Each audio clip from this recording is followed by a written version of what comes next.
A very good morning, everyone. It's been raining very heavily here. तो यहाँ पर बहुत ज़्यादा बारिश है। कल क्लास इसलिए नहीं हो पाई थी क्योंकि रेन इतनी ज़्यादा थी कि उसमें ये डर था कि कहीं ये अप्लाइंसेस जो हैं इलेक्ट्रिक अप्लाइंसेस लाइट बहुत फ्लक्चुएट कर रही थी, कहीं नुकसान ना हो जाए। 2 दिन से इतनी तेज बारिश है कि सड़क पर आप घुटनों तक पूरा पानी भरा हुआ है और बहुत बाढ़ की स्थिति है जहाँ पर मैं हूँ, जहाँ से अपनी क्लासेस ऑपरेट होती है अभी।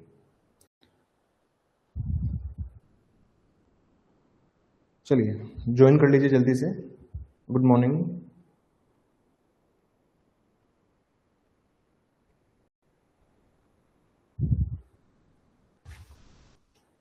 Very good morning everyone. चलिए लेक्चर स्टार्ट करते हैं। So in the last class what we were discussing few facts ना। लास्ट क्लास में हम लोगों ने 3 डायमेंशंस लिखे थे रूल ऑफ इक्वालिटी के। The first rule is rule of law, the second is non discrimination and the third is reasonable classification. मैं आपको डिफरेंस भी लिखवाऊंगा, rule of law, equal protection of law और इक्वालिटी बिफोर लॉ, इन दोनों का मेरे को डिफरेंस भी लिखवाना है आप लोगों को। We will discuss those things also, हम इनको भी डिस्कस करेंगे। हेडिंग डालिए principle of non discrimination. Principle of non discrimination, गैर भेदभावपूर्ण सिद्धांत, गैर भेदभावपूर्ण सिद्धांत, गैर भेदभावपूर्ण सिद्धांत, प्रिंसिपल ऑफ नॉन डिस्क्रिमिनेशन। इसको डिस्कस करते हैं, क्या है ये नॉन डिस्क्रिमिनेशन, क्या है इसको एक बार देखिए। ऐसा है कि there are various articles under Indian constitution, बहुत सारे आर्टिकल्स हैं इंडियन कॉन्स्टिट्यूशन में। देयर आर आर्टिकल्स जहां पर लिखा हुआ है कि caste, sex, religion, race, place of birth, इनके आधार पर कोई भी डिस्क्रिमिनेशन नहीं किया जाएगा। There are provisions in the Indian constitution where it is has been explicitly mention. ठीक है, अब कौन कौन से आर्टिकल्स हैं अगर हम रफली आर्टिकल्स देखें तो article 15(1)(2) is there, article 16(1) is there, article 29 close to there. There are few articles जिनके रिगार्डिंग बात की गई है। हम इनको एक बार समझने की कोशिश करते हैं और लिखना स्टार्ट कीजिए हेडिंग डाल के। ठीक है, प्रिंसिपल ऑफ नॉन डिस्क्रिमिनेशन, गैर भेदभावपूर्ण का सिद्धांत, ये भी रूल ऑफ, ये भी इक्वालिटी, ये भी this is one of dimension of equality before law. Equality before law, विधियों के समक्ष क्षमता का ये भी एक आयाम है। इसको हम लोग लिखने की प्रयास करते हैं और इसको लिखते हैं। चलो लिखिए, any kind of discrimination, any kind of discrimination which is a negative discrimination, which is a negative discrimination, any kind of discrimination which is a negative discrimination under the Indian Constitution, under the Indian Constitution, under the Indian Constitution will be unreasonable, will be unreasonable, will be unreasonable, will be unreasonable, comma arbitrary and unjust, arbitrary and unjust।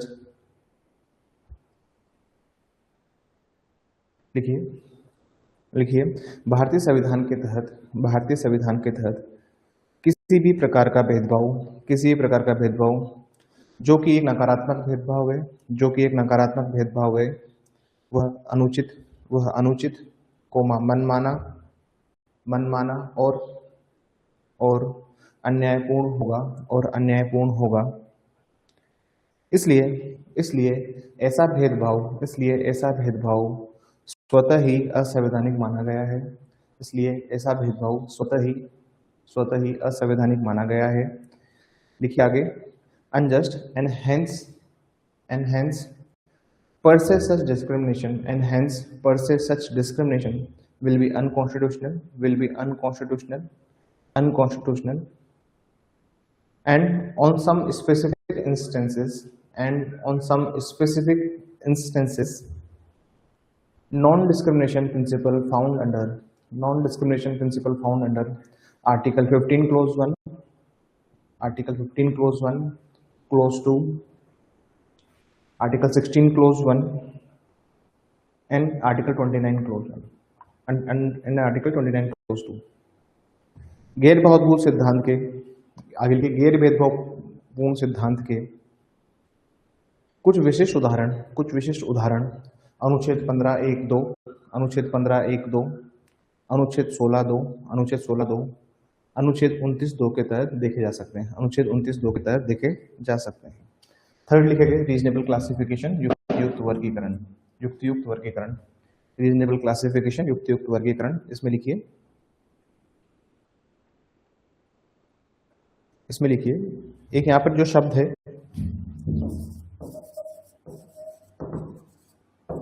Equality before law. देखिए law में law भी सम्मिलित है और laws भी सम्मिलित है, मतलब सिंगुलर और प्लूरल दोनों ही है इसमें, ठीक है। एक वचन और बहुवचन दोनों ही इस इक्वालिटी बिफोर लॉ में सम्मिलित है। शब्द एक है लेकिन दोनों इसमें सम्मिलित है। अब इक्वालिटी कैसे होती है? कोई भी कानून अगर आप बना रहे हैं वो सिर्फ इसलिए इक्वल नहीं है कि आप उस पर इक्वली लागू कर रहे हो, आपको हमेशा रीजनेबल क्लासिफिकेशन देना होगा, आपको युक्तियुक्त वर्गीकरण करना होगा। जैसे आईपीसी भी करता है, जैसे बीएनएस भी करता है, आप उसमें जनरल एक्सेप्शन, साधारण अपवाद वाला जो अध्याय देखेंगे वहां पर भी रीजनेबल क्लासिफिकेशन किया हुआ है। फॉर एग्जाम्पल, अगर 7 साल के अंदर कोई बच्चा, 7 साल की एज के अंदर कोई बालक अगर किसी की कोई भी अपराध कारित करता है तो वो ऑफेंस नहीं है, ठीक है। Nothing is an offence is done by a child under the age of 7 year, ये उसमें लाइन लिखी हुई है सेक्शन 82 आईपीसी में, जिसको हम लोग डोली इन कैपेक्स कहते हैं। वी कॉल्ड इट डोली इन कैपेक्स, है ना। तो आईपीसी बेसिकली अगर मैं बीएनएस की बात करूं तो ये इक्वली लागू होता है सब पर, लेकिन आप ही समझिएगा कि ये जो टर्म है ये टर्म अलग अलग तरीके से दिया हुआ है, ठीक है। एक केस है ईपी रोयप्पा, एक केस है ईपी रोई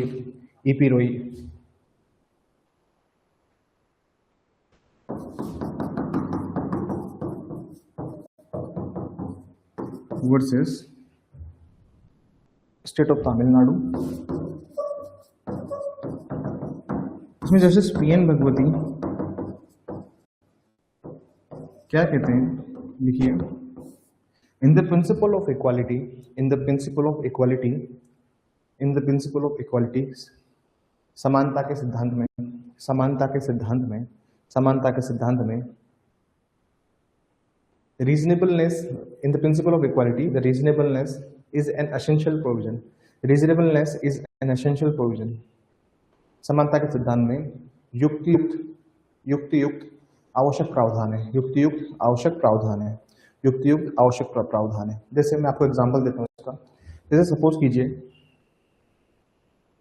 एक वास्तुकार हुए, एक वास्तु या एक वो हुए विधिवेता हुए, एक वो हुए क्या बोलते हैं, जूरिस्ट हुए अरिस्टोटल, जिसको हम लोग अरस्तु कहते हैं हिंदी में।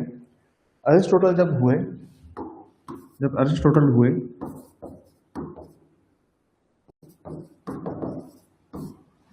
हुए तो इन्होंने एक फ्रेज दिया जिसको कहते हैं equality among equals.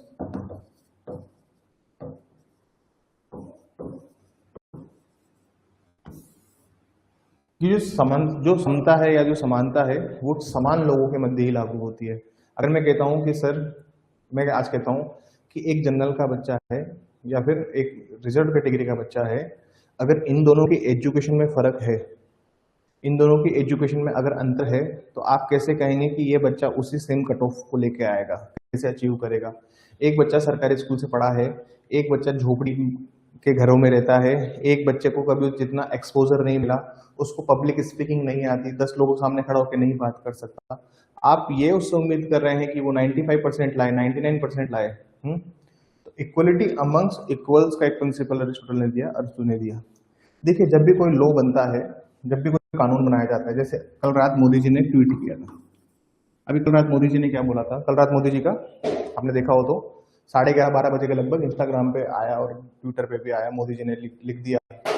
Modi ji ने लिखा कि मैंने दिशा निर्देश दे दिए हैं लोगों को, इसके लिए फास्ट ट्रैक कोर्ट बनाई जाएगी पेपर लीक वाले मामले के लिए, और हम पेपर लीक के जो मुद्दे होते हैं उसको फास्ट ट्रैक करके कानून का शक्ल देंगे। मोदी जी ने कह दिया कि मंडे के दिन जब संसद का सेकंड वीक स्टार्ट होगा, मंडे के दिन जब संसद का दूसरा हफ्ता शुरू होगा, तो उसमें हम इस बिल के ऊपर, जो पेपर लीक होते हैं, इस बिल के ऊपर चर्चा कर इसको एक कानून बना देंगे।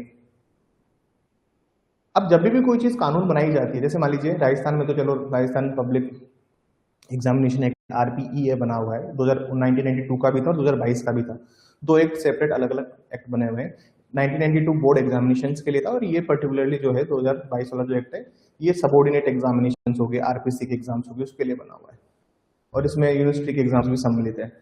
अब समझिए, जब भी कोई कानून बनाया जाता है तो कानून बनाने के पीछे बहुत सारे फ्रेमवर्क होते हैं। जैसे आपने मूवी देखी आर्टिकल 370, तो आर्टिकल 370 में जब ये एब्रोगेट कर रहे थे जम्मू कश्मीर का एक स्पेशल स्टेटस, इन्होंने जम्मू कश्मीर रिओर्गेनाइजेशन एक्ट 2019 बनाया। 5 अगस्त 2019 को जब ये एक्ट आया, पास हुआ, तो आप उस चीज में देखेंगे कि लॉ बनाने के पीछे, जब भी कोई लॉ बनता है तो उसके पीछे कुछ उद्देश्य होते हैं। सबसे आपको लॉ बनाना है, उसका पर्पस क्या है, सबसे इंपॉर्टेंट चीज है उस लॉ का पर्पस क्या है। मैं आपको समझा रहा हूँ रीजनेबल क्लासिफिकेशन, युक्तियुक्त वर्गीकरण। जब भी कोई कानून बनता है तो उसमें ये चीज को ध्यान रखा जाता है कि आप क्या क्या चीज को देंगे और क्या क्या चीज उसमें नहीं देंगे। बात समझ में आ रही है? मतलब आप चाहते हो कि सर एक चीज रहनी चाहिए मामले में, इक्वालिटी बिफोर लॉ, ठीक है भाई, विधि के सामने सब लोग समान है ना। विधि के समक्ष क्षमता की हम बात करते हैं, विधि के समक्ष समता की हम बात करते हैं कि there are persons who are equal before law. लेकिन जब कभी कानून बनाया जाता है तो सबसे पहले उसका पर्पस देखा जाता है। हम देखते हैं क्राइटेरिया ऑफ डिफरेंशियल। अगर हमें किसी को छूट देनी है तो छूट किस प्रकार दी जाएगी, हम ये भी देखते हैं। We will also understand criteria of differential. हम ये भी देखते हैं, हम लास्ट चीज देखते हैं whether criteria for differentia is reasonable और नॉट। हम कानून बनाते समय सिर्फ कानून बनाने का पर्पज ये नहीं होता कि सब पर कानून समान रूप से लागू कर दो। जैसे एग्जाम्पल के लिए समझना, अभी एक न्यूज पढ़ रहा था हमें, उसमें MP में 3 बहनों ने एक ही आदमी से शादी कर ली। पुलिस वालों ने बुलाया उनको कि आप आओ, और तीनों बहनों के स्टेटमेंट मजिस्ट्रेट के सामने रिकॉर्ड हुए। तीनों बहनों ने बोला कि हम पे कोई जोर जबरदस्ती नहीं है, हम अपनी स्वेच्छा से शादी कर रहे हैं। अच्छी बात है, वेरी गुड। लेकिन देर इज वन प्रोविजन ना, जो BNS में है, जिसको हम लोग बाईगेमी के नाम से जानते हैं, जिसको हम लोग द्विविवाह विवाह के नाम से जानते हैं। तो कहने का मतलब क्या है कि लॉ जब बनता है तो उसका उद्देश्य देखते हो, आप कानून का उद्देश्य देखते हो, और कानून में हम ये भी देखते हैं कि हम इसको बाकी चीजों से भिन्न कैसे रखें। हम जैसे अब IPC जो लगता है वो सब पर समान रूप से लागू होता है, लेकिन जनरल एक्सेप्शंस लगा के आपने एक विंडो ओपन करी है कि जिन लोगों ने अंडर मिस्टेक ऑफ फैक्ट, तथ्य की भूल के आधार पर, या फिर एक्सीडेंट के आधार पर, या फिर pursuance of the order of जज, ठीक है, या फिर जितने भी हम डोलिन कैपेक्स हो गया, इंटॉक्सिकेशन हो गया, अनसाउंडनेस हो गया, वॉलंटरी नॉन फिट इंजूरिया हो गया, मिसकंसेप्शन ऑफ फैक्ट हो गया, या फिर जहां पर भी उसके गुड फेथ के लिए कोई बात बताई गई थी वो वाले प्रोविजन हो गए, डिमिनिश नॉन क्यूरेटलेक्स हो गए, स्लाइट हार्म वाले प्रोविजन हो गए, तुच्छ हानि वाले प्रावधान हो गए। तो सर ये सब क्या है, ये सब रीजनेबल क्लासिफिकेशन है लॉ के अंदर, क्योंकि आप इक्वल नहीं कर सकते। 7 साल के बच्चे, 7 साल से उम्र के कम के बच्चे को आप सजा नहीं दे सकते। आप इक्वलिटी बिफोर लॉ की बात करते हो, करो, लेकिन कानून बनाते समय आपको ये भी ध्यान रखना पड़ेगा कि आपको उसमें रीजनेबल एक्सेप्शंस भी देने हैं। और जब तक आप ये चीज नहीं देंगे वो कानून परफेक्टली नहीं बन सकता, क्योंकि सर कोई भी चीज परफेक्ट नहीं होती है, ये बात याद रखिए। कानून बनाते समय आपको उसमें हमेशा युक्तियुक्त वर्गीकरण करना पड़ेगा कि किसके ऊपर लागू होगा, किसके ऊपर लागू नहीं होगा। अगर आपने ये नहीं किया तो वो लॉ का पर्पस ही डिफीट हो जाएगा, जो कानून का जो उद्देश्य है वो डिफीट हो जाएगा अगर आपने प्रॉपरली उसको डिफरेंशिएट नहीं किया तो। बात समझ में आ रही है सर? कोई सवाल हो तो प्लीज पूछिए इसके रिगार्डिंग।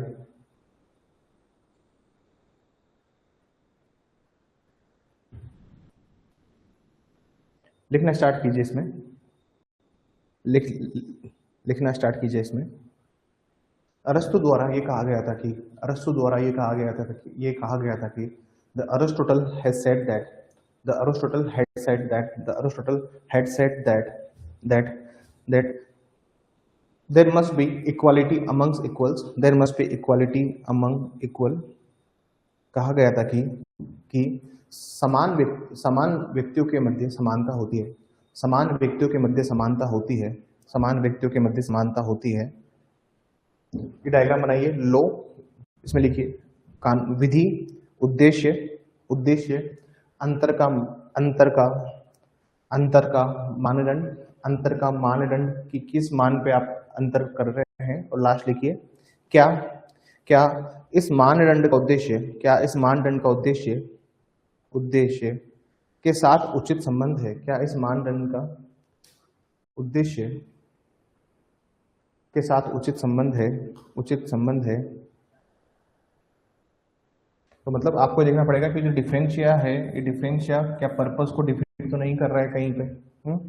मान लीजिए एक कानून बनाया जिसमें राजा महाराजाओं को छूट दे दी गई, या फिर एक कानून बनाया जिसमें मिनिस्टर्स के बच्चों को या फिर मंत्रियों के बच्चों को, जजेस के बच्चों को छूट दे दी गई।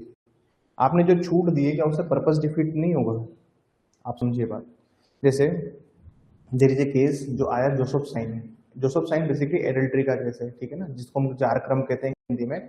अब एडल्ट्री के मामलों में क्या हुआ, सुप्रीम कोर्ट ने जजमेंट दिया कि the woman is not the chattel for the husband, मतलब जो महिला है वो उसके पति की, उसके पति की संपत्ति नहीं है, या फिर उसके पति का पालतू जानवर नहीं है। अगर मैं बहुत ही शुद्ध हिंदी में ट्रांसलेट कर दूं, चैटल का मतलब आप ही समझिए कि उसके लिए उसकी संपत्ति नहीं है। इस वे में सुप्रीम कोर्ट ने इंग्लिश में सेंटेंस बोला है। और जब से को बोला कि महिला जो है, महिला भी अपने शादीशुदा महिला भी जिससे चाहे उसे संबंध बना सकती है, उसको छूट है, ठीक है ना सर। क्योंकि एडल्ट्री में क्या होता था कि जो जिसके साथ वो संबंध बना रही है उसको सजा दी जाती थी। सुप्रीम कोर्ट ने जोसेफ साइन वाले जजमेंट में चीज हटा दी। जब कानून में कोई चीज बदलाव किए गए तो उस टाइम पर इंडियन आर्मी जो थी, सपोज कीजिए उस टाइम पर इंडियन आर्मी जो थी, इंडियन आर्मी ने उस चीज के लिए एफिडेविट फाइल किया इन द सुप्रीम कोर्ट और बोला कि प्लीज ये जो प्रोविजन आपने हटाया जो 497, इसको प्लीज हमारे आर्मी पर्सनल्स पे अभी भी अप्लाई करो। और सुप्रीम कोर्ट में एक चीज पेंडिंग है अभी भी, बात समझ में आई? सुप्रीम कोर्ट ने उसको अभी तक डिसाइड नहीं किया है, क्योंकि उसको पता है ना कि अगर इस चीज को हमने डिसाइड किया तो अल्टीमेटली फिर वही चीजें वुमन राइट्स आ जाएंगे कि भाई महिला को भी अधिकार है। तो इसलिए उन सुप्रीम कोर्ट ने उसको अगेंस्ट में रखा है अभी तक। It has not been decided yet. जैसे मान लीजिए रीजनेबल क्लासिफिकेशन का एग्जांपल और देता हूं मैं आपको। जैसे हम बात करते हैं थेफ्ट की, चोरी, इसको डिफाइन किया गया है सर, मैं पुराने वाले आईपीसी प्रोविजन बता रहा हूँ, डिफाइन किया गया है, इसको पनिश किया गया है अंडर 379। ये जो चोरी है इसमें 3 साल तक की सजा है सर, सिंपल चोरी जो हम बोल रहे हैं। लेकिन अगर वही चोरी, अगर यही चोरी अगर ड्वेलिंग हाउस में हो जाए तो मतलब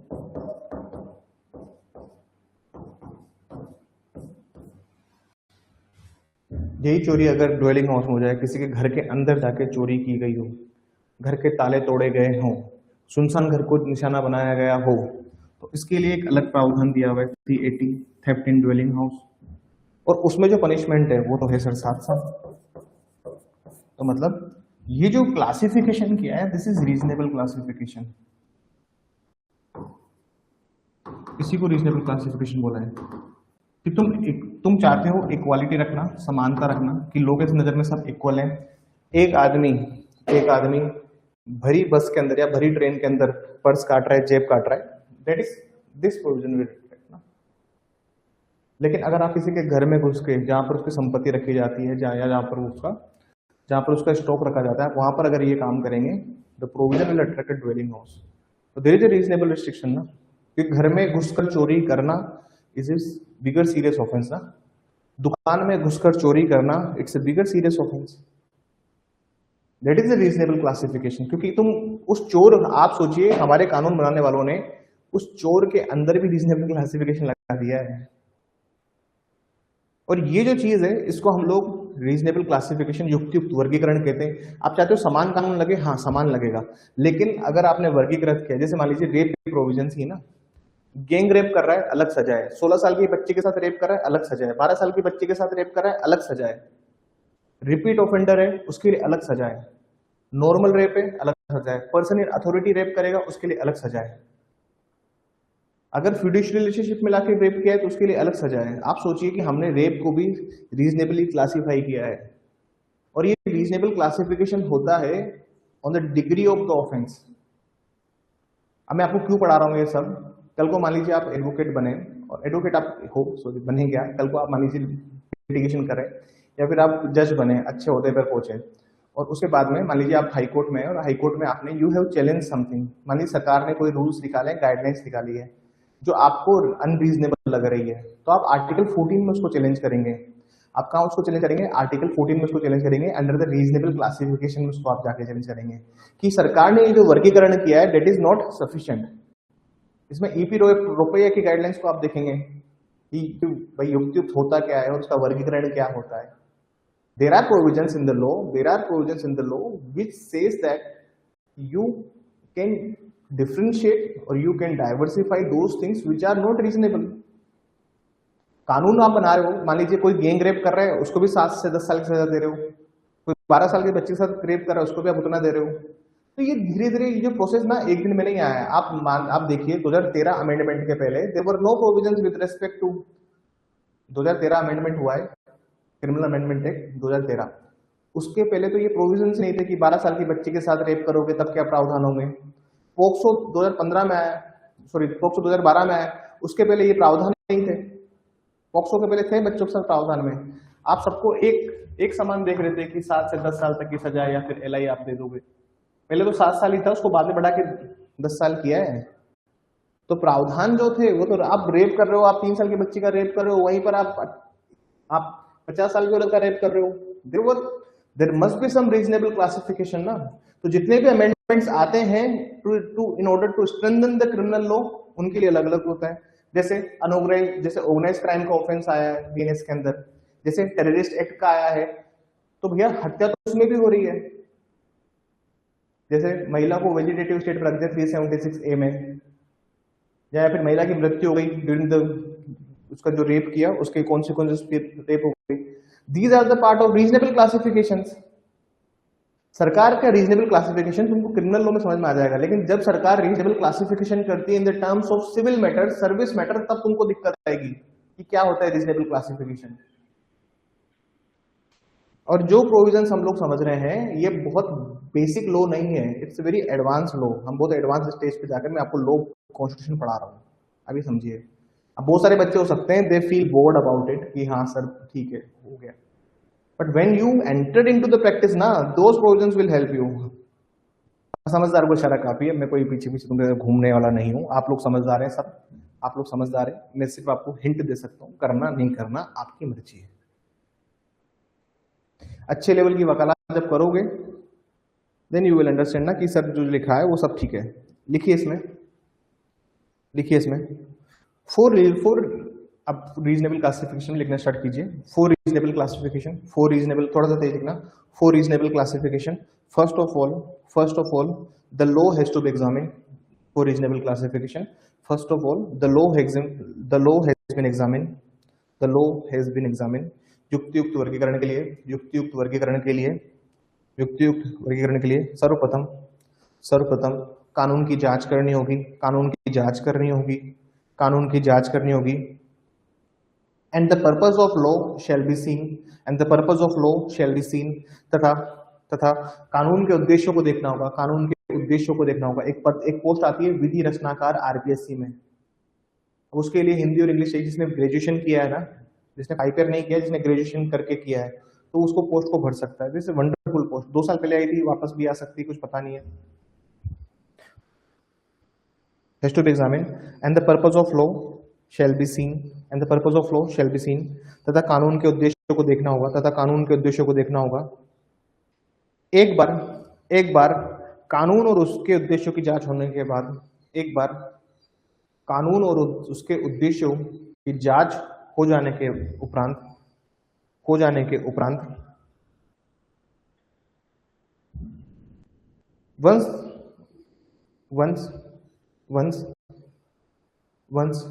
the examination has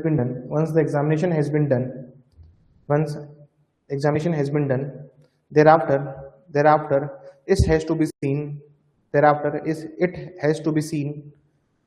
seen what should be the criteria of differentia। उसके उपरांत ये देखना होगा कि कानून के दायरे में वर्गीकृत व्यक्ति, कानून के दायरे में वर्गीकृत व्यक्ति, और उस दायरे से बाहर और उस दायरे से बाहर और उस दायरे से बाहर के व्यक्तियों के मध्य अंतर का मानदंड क्या होना चाहिए? अंतर का मानदंड क्या होना चाहिए? Thereafter, it has to be seen as to what should be the criteria of differentiation. What should be the criteria of differentia? What should be the criteria of differentia between the person who is classified, between the person who is classified within the domain of law, and those who are not classified, within such domain. Paragraph से लिखिए, ये सुनिश्चित करना होगा कि इस अंतर के मानदंड का कानून के उद्देश्य के साथ एक उचित संबंध या तार्किक संबंध हो। It has to be ensured that this criteria of differentia has reasonable connection or a reasonable nexus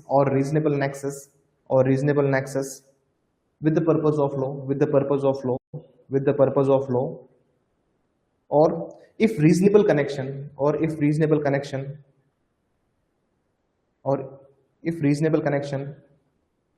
is established, then it will be said that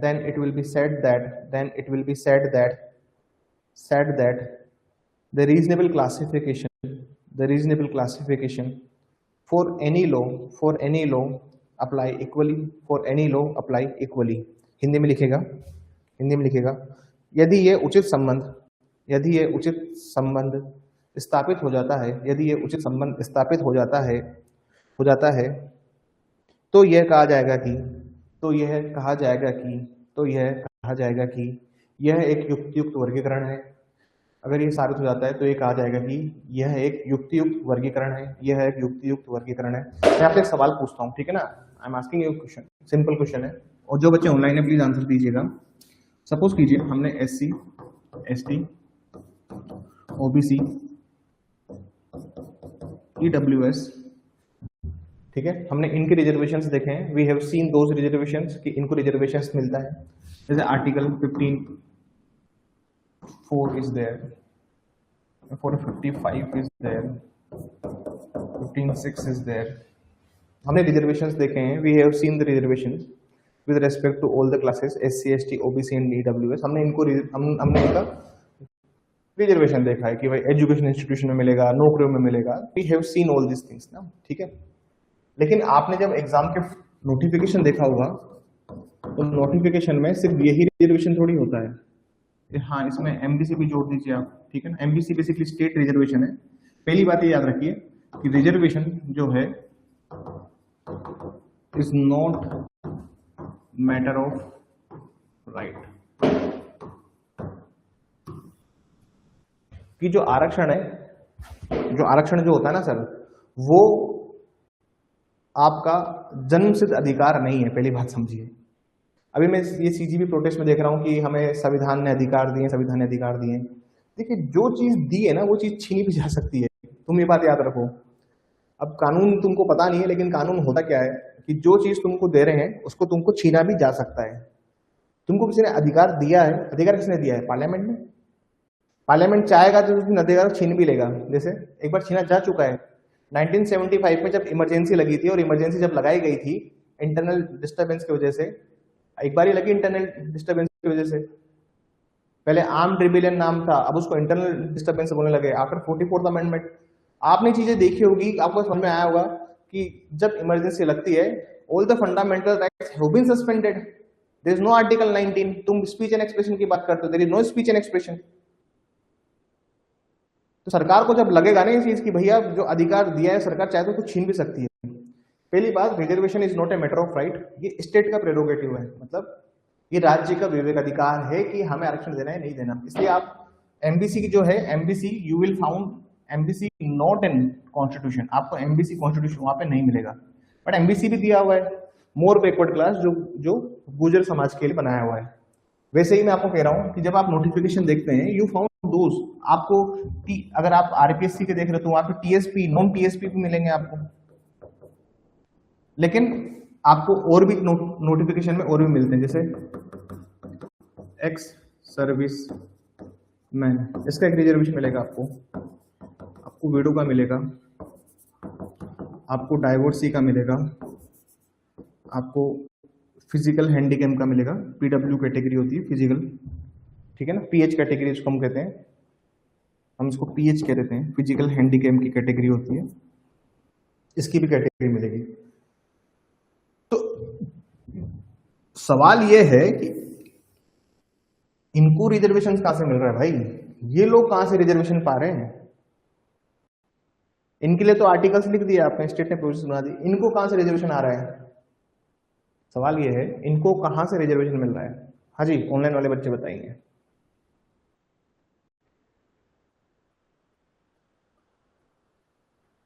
article 13(3), अरे आर्टिकल 13(3) तो लो है, हाँ स्टेट लो बना देती है, लेकिन स्टेट रिजर्वेशन जो देती है वो आर्टिकल 13 में तो नहीं दिया हुआ ना।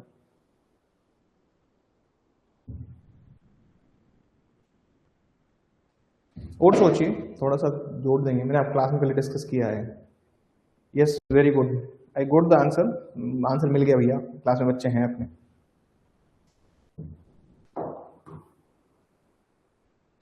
ये जो रिजर्वेशन मिल रहा है ना यहाँ पे, you are getting the reservation ना,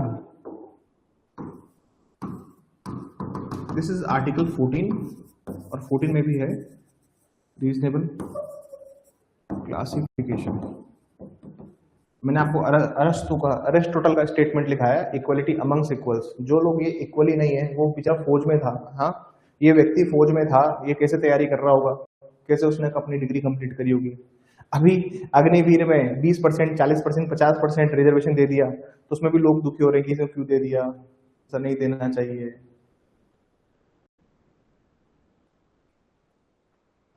लोग दुखी हो रहे हैं कि क्यों दे दिया 20% रिजर्वेशन। जैसे दिल्ली पुलिस ने, यूपी पुलिस ने 20% सब इंस्पेक्टर के लिए अग्निवीर को रख दिया। पहले कुछ लोग विरोध कर रहे थे कि अग्निवीर 4 साल ही क्यों ले रहे हैं, आजीवन लेना चाहिए। अब स्थिति आज की यह है, आज इसकी अभी एक रिपोर्ट पढ़ा था मैं इंडियन एक्सप्रेस पे, इंडियन एक्सप्रेस पे रिपोर्ट में था कि आज की स्थिति यह है कि सरकार, मतलब ऐसा था ना कि 50% अग्निवीर कंटिन्यू करेंगे।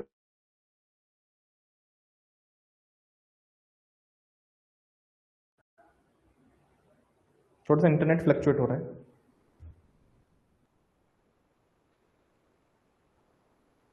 थोड़ा सा इंटरनेट फ्लक्चुएट हो रहा है।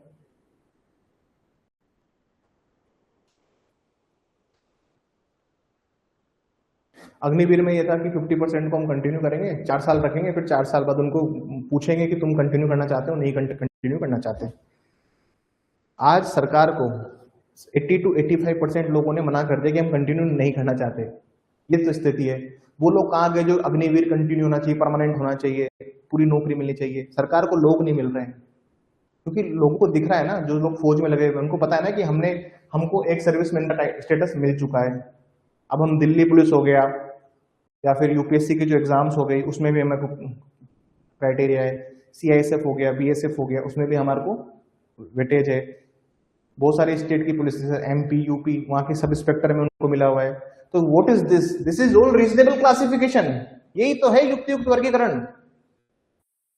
That is the thing we I am discussing right now, कि रीजनेबल क्लासिफिकेशन में आप लो देखते हो, लो के बाद, और सरकार ने जो बनाया होगा ना वो भी किसी लो के थ्रू ही बनाया होगा। यही है सर युक्ति युक्त वर्गीकरण आपका। This is the reasonable classification. आप मैसेज लिखिए, हैंड रेज मत कीजिए।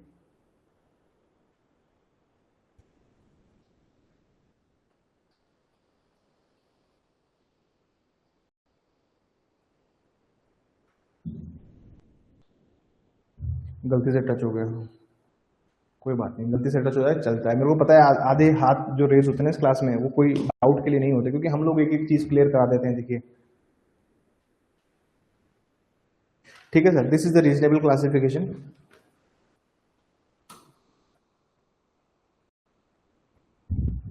जैसे मैं आपको और एग्जांपल देता हूँ, देयर इज ए एक्ट, इसको बोलते हैं dowry prohibition act.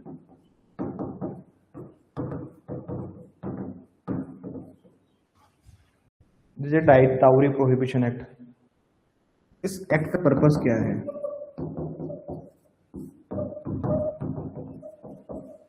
To abolish, क्या उद्देश्य है इसका? To abolish dowry system, to abolish dowry system.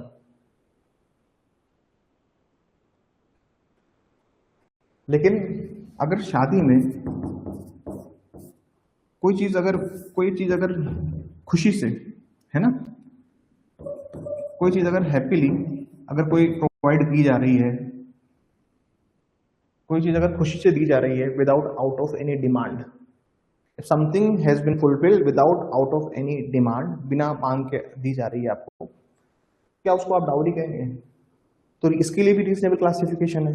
If you look at the definition of section 3 of dowry prohibition act, you will come to know that dowry prohibition के अंदर जो definition दी हुई है section 3 के अंदर, उसमें लिखा हुआ है एनी डिमांड मेड बिफोर और आफ्टर और at the time of marriage, it is known as dowry. लेकिन अगर विदाउट डिमांड कोई चीज खुशी खुशी पूर्वक दी जा रही है दूल्हा दुल्हन को एज ए गिफ्ट दिया जा रहा है, कोई डिमांड नहीं है, there is nothing, it is on return, और कोई पेपर में नहीं है, आपने डाउरी का केस लगा दिया, तो डाउरी का केस लगा कोर्ट देखेगा ना कि कोई डिमांड है, तो कोई डिमांड हुई थी तो आप बताइए। तो वो बता रहे हैं कि सर 5 लाख रुपए निकाल के हमने अपने पास रखे। अरे तो शादी में तुमने अपने पास रखे, तुमने उनको हैंड ओवर किए 5 लाख रुपए, इसका कोई प्रूफ दो, इसका कोई प्रूफ होगा क्या? तभी तो कहते हैं हम, बहुत सारे एडवोकेट को आप सुनेंगे कि डाउरी के टाइम पर, शादी के टाइम पर डायरेक्ट पैसा मत लीजिए किसी से भी, अकाउंट में किसी से भी डायरेक्ट पैसा मत लीजिए, ट्रांजैक्शन से पैसा नहीं होना चाहिए। तो रीजनेबल क्लासिफिकेशन ये कहती है कि अगर कोई चीज हैप्पीली दी जा रही है तो उसमें क्या दिक्कत है? डेफिनेशन खुद ही आपको रीजनेबल क्लासिफाई कर रही है।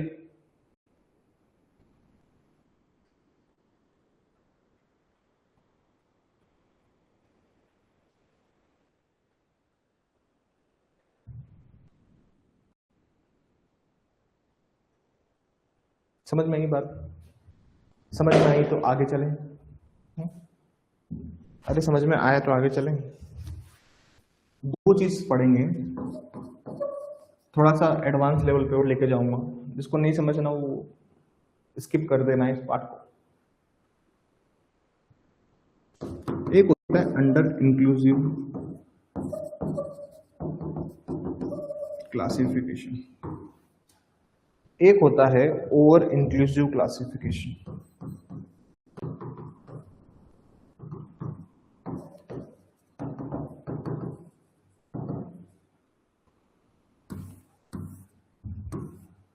दो चीजें हैं सर, एक है अंडर इंक्लूसिव क्लासिफिकेशन, एक है ओवर इंक्लूसिव क्लासिफिकेशन।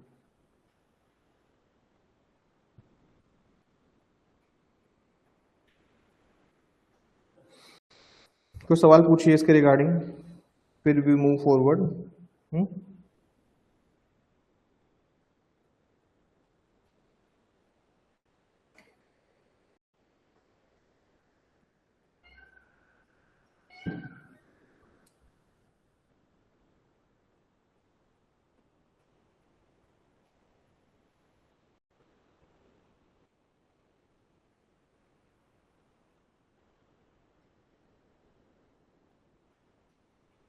क्या चीज होती है ये? इसको मैं लिख सकता हूं लघु समावेशी वर्गीकरण, और दूसरे को मैं लिख सकता हूं लघु समावेशी वर्गीकरण, और दूसरे को अति समावेशी वर्गीकरण। मुझे लगता नहीं कि हिंदी में किसी बुक के अंदर ये चीज दी होगी, क्योंकि ये सब बुक, ये जिस बुक से हम लोग, मैं बता रहा हूँ, डेट इज एमपी जैन, उसके 3 वॉल्यूम्स हैं, उसमें से ही मेरी नोट्स बनाए हुए हैं। ये सब ऐसे के टाइम आपको काम आएगा, अभी काम नहीं आएगा ये सब ना। आप आज सोचे आरजेएस में मैं आंसर राइटिंग में इसको लिखूं, नहीं लिख पाओगे, लेकिन ऐसे वाले पार्ट में आप ये लिखेंगे। ठीक है। Over inclusive classification and under inclusive classification दो चीजें हैं।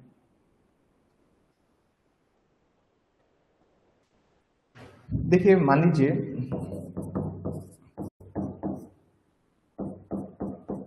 ऐसा था, जब क्लासिफिकेशन कर रहे थे तो हमने चार चीजों को तो वी हैव इंक्लूडेड, हमने इसको तो समाविष्ट किया चार, लेकिन वी हैव लेफ्ट आउट, हमने इसको छोड़ दिया सर,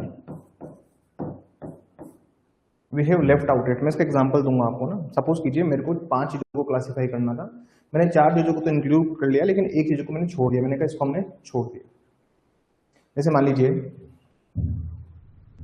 एक एग्जांपल देता हूं, मैंने कहा कि प्रमोशन सबको दिया जाएगा, लेकिन प्रमोशन उसको नहीं दिया जाएगा जिसको 2 से अधिक बच्चे होंगे, जिसको 2 से अधिक बच्चे होंगे उसको प्रमोशन नहीं दिया जाएगा।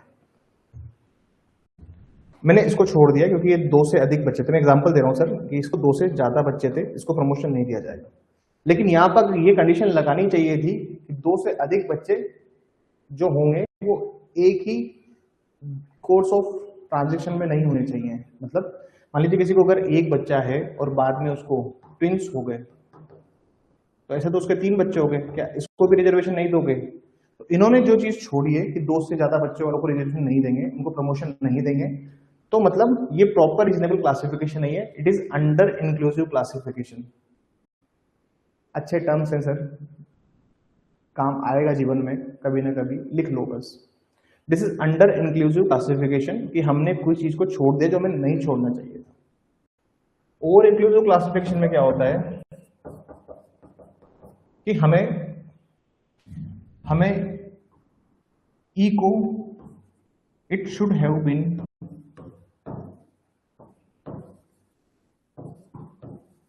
एक्सक्लूडेड, मतलब इसको हमको नहीं रखना था लेकिन हमने ई को भी ले लिया।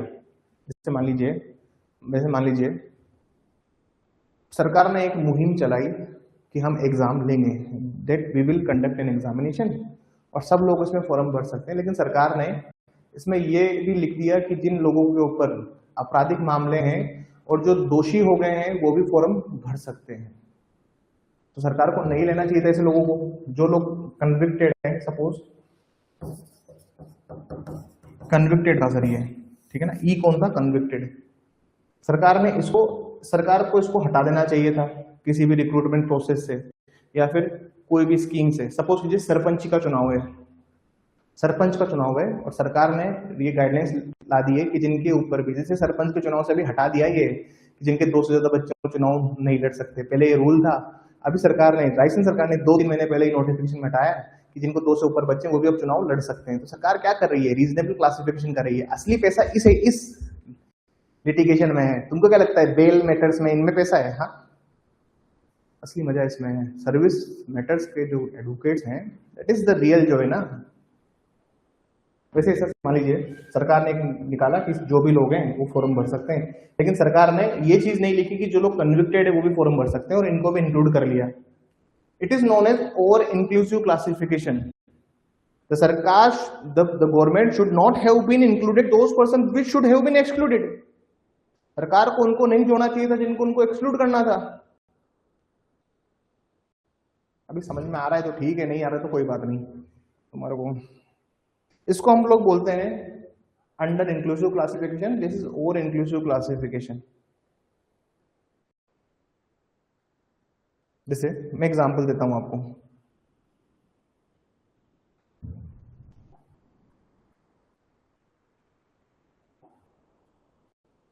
That is section 27।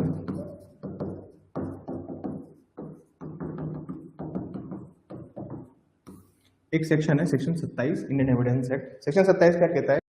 Discovery statement के लिए बात करता है कि भाई ये कहता है कि अगर पुलिस कस्टडी में, सामान्य नियम क्या है? What is general rule? सामान्य नियम ये कहता है, the general rule says that, सामान्य नियम क्या कहता है? सुनना सर, सामान्य नियम ये कहता है, the general rule says that, सामान्य नियम ये बात बोलता है कि अगर आप पुलिस कस्टडी में, अगर आप पुलिस अभिरक्षा में अगर कोई भी स्टेटमेंट देंगे तो वो तो वो इनएडमिसिबल होगा। मतलब पुलिस अभिरक्षा में दिया गया कोई भी कथन अग्राह्य होगा।